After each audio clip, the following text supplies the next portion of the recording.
Assalamualaikum. My name is Nurlija. Along with my group members Amira Zafrina, Nurul Iza, and Aisha Karina, we will discuss about The Spirits Abroad by Zen Cho.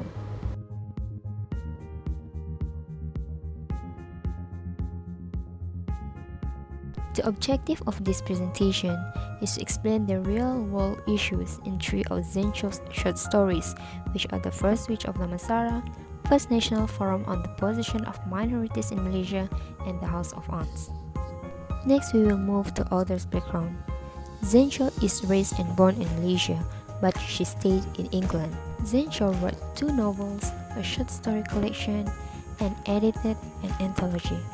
She was a Crawford British Fantasy and Hugo Award winner. She also was a 2013 finalist for the Outstanding Award for Best New Writer. The short story anthology was called Cyberpunk Malaysia. It was a popular The Star Reader's Choice Award 2016 finalist. Next, we move to her debut novel, Soccer to the Crown. This novel was a Locus Awards finalist for Best First Novel, RT Reviewers' Choice Awards nominee for Best Fantasy Novel, and official nominee for the ALA YALSA Alex Award. This novel was being longlisted for the British Science Fiction Association Awards and the Tiptree Award. Soccer to the Crown also appeared in Best Book of 2015 list from Library Journal, ALA, Barnes & Noble, NPR, IO9, Tor.com, Book Riot, and the Seattle Times. It was also selected for the 2017 Amelia Bloomer list of notable feminist literature for young people. The sequel, The True Queen, was published in March 2019. Her short story collection, called Spirit Abroad, published by award-winning Malaysian Press Buku Fiksi, as part of their English language imprint Fiksi Nova. It was a joint winner of the 2015 Crawford Award. Next, Zen Cho wrote a novella called The Author of the Pure Moon Reflected in Water and published in June 2020. Zen Cho was a juror for the Speculative Literature Foundation 2014 Diverse Writer and Diverse Awards grants. She served on the board of non-profit Con of Buzz and has been a science fiction and fantasy writers of America mentor for emerging writers. She has appeared at events in Malaysia, USA, UK, the Netherlands, Finland, Hong Kong, and Ireland, and co-organized UK Convention, 9 Worlds Geek Fest, First Race and Culture Programming Track. She also has spoken about genre and social justice on BBC Radio, Minnesota Public Radio News, and Al Jazeera online daily TV show The Stream. According to Cambridge Companion to Creative Writing Chapter 4, page 39, speculative fiction provides almost infinite scope for putting elements in play because it deals openly with that which is fantastic and unfamiliar. It also speculates in a fictional way on things that are not true. It is also divided into 3 subgenres: fantastic fiction, science fiction, and horror. The coherent genre for the devoted and active fan community that surrounds it. It interpolates its reader effectively even as it excludes the non-readers. First Witch of Damansara tells a story about Vivian, who comes from a family and relative that practice witchery, but she is rather not involved in it. Vivian came back from abroad to attend her grandmother's funeral. The story shows how she deals with the traditions after staying abroad for a long time, as she is trying to fit into her family's magical and tradition-oriented life. She constantly interacted with her mother, Wei Yi, and even with Nai Nai spirits, which Nai Nai always told her this and that about their traditions. Vivian believes that Nai Nai's witchery has gone to Wei Yi, and it was confirmed by Nai Nai when they talked again in her dream. The story ends with Nai Nai passing her witchery legacy to Vivian. The real-world issue that this story conveys is about diaspora and cultural differences. The situation where people practice the culture that are originally not theirs is called intra-group marginalization. Intergroup marginalization is defined as the interpersonal distancing that occurs when a acculturating individual is believed to exhibit behaviors, values, and beliefs that are outside the heritage culture's group norms.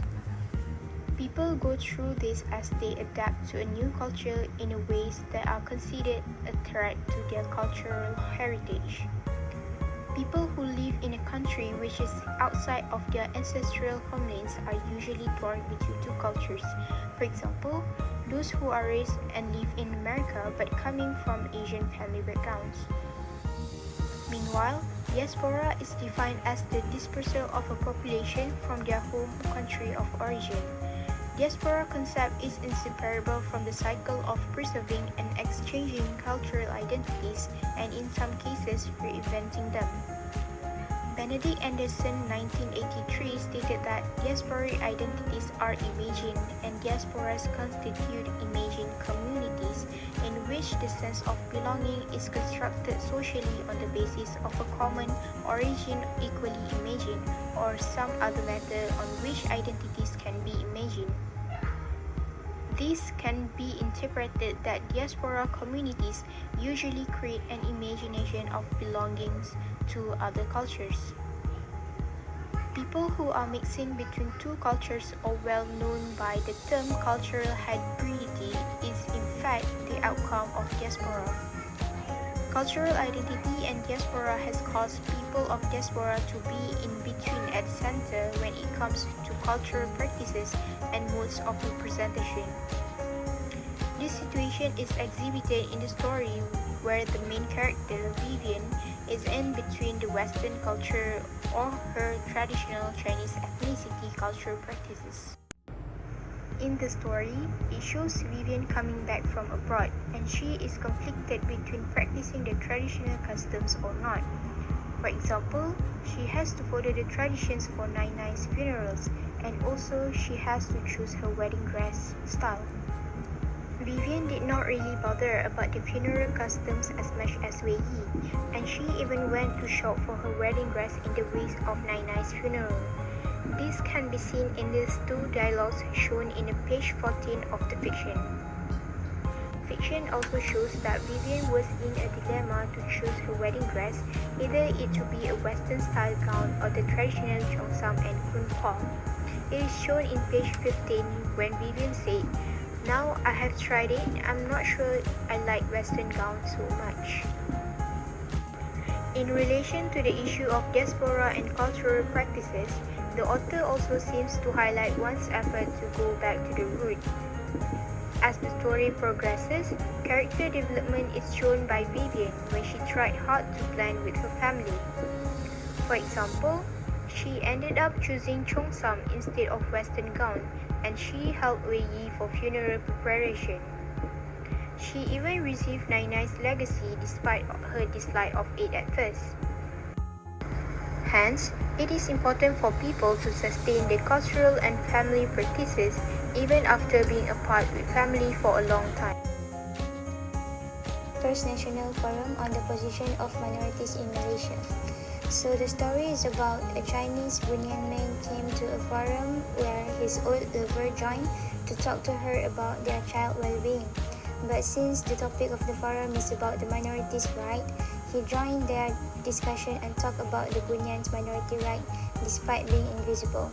It ended with everyone in the forum acknowledged about Bunyan's minority right and the Bunyan bittersweet love story with one of the delegates in the forum.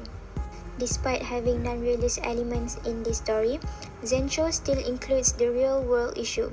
In this case, the author uses Bunyan as one of the characters, which is Chor Sang, a Chinese Bunyan man.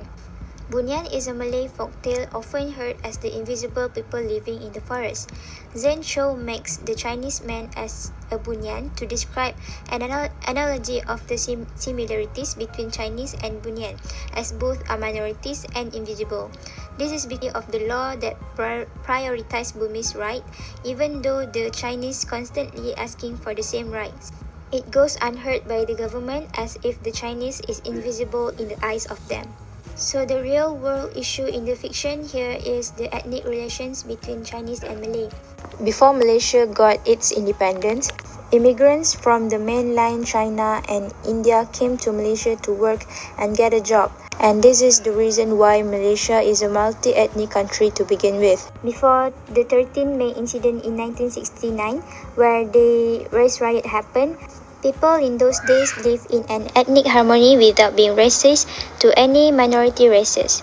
After the incident and up until now, the ethnic relations between Chinese and Malay had become a bit off and lack of ethnic harmony. These days, Bumiputra has so many rights compared to the Chinese, and that is why it influences the relationship between these two ethnicities. For example, the Chinese would say that Malay has so many rights, meanwhile Malay would deny and state that the Chinese did not really dealing with so much difficulties in their life as a minority.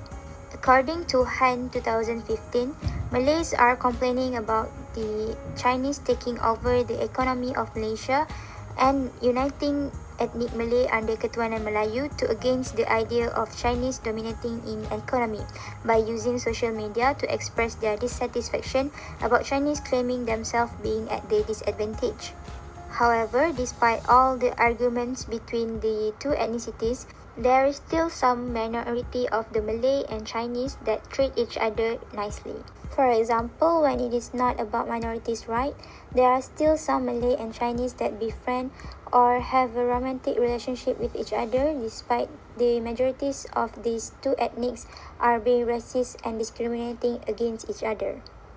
In this story, Datin Zainab and Charles Sang was a lover in the past despite being in a different races and had a child together before they are being apart for years. Nevertheless, they still show that they love each other even after Charles Sang received the discrimination of being a Bunyan minority. It can be seen in the story that Charles Sang still loved her despite received discrimination when he said, "This woman has the most melodious voice I have ever heard." Also an example of minority discrimination a bit in the story, when Intan scolded Ming Jun for not being able to translate an English sentence to Bahasa Melayu with a great choice of words, despite Ming Jun is a Chinese and was a student from America for years.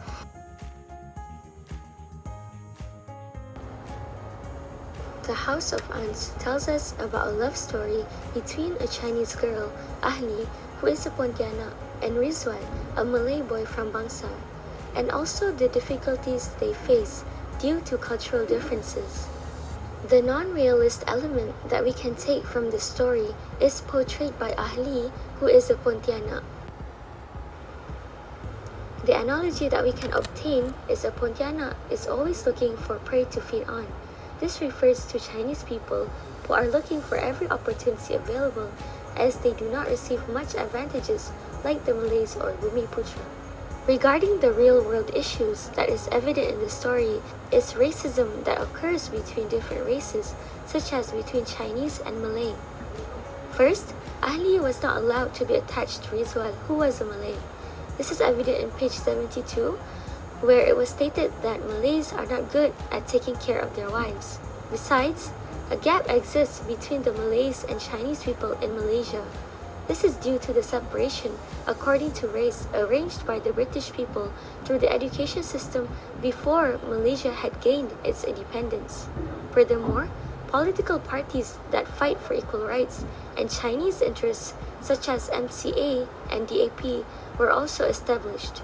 Moreover, stereotypes that exist for each race are also seen in today's society, where Chinese people are considered hardworking and intelligent, but Malays are deemed as lazy and poor. Lastly, there is also a lack of respect for other races, such as between Chinese towards Malay and Malay towards Chinese people. According to Sagawa in 2007, it is observed that institutions of higher education in Malaysia have failed to unite diverse students, leading to ethnocentrism and self-segregation among students.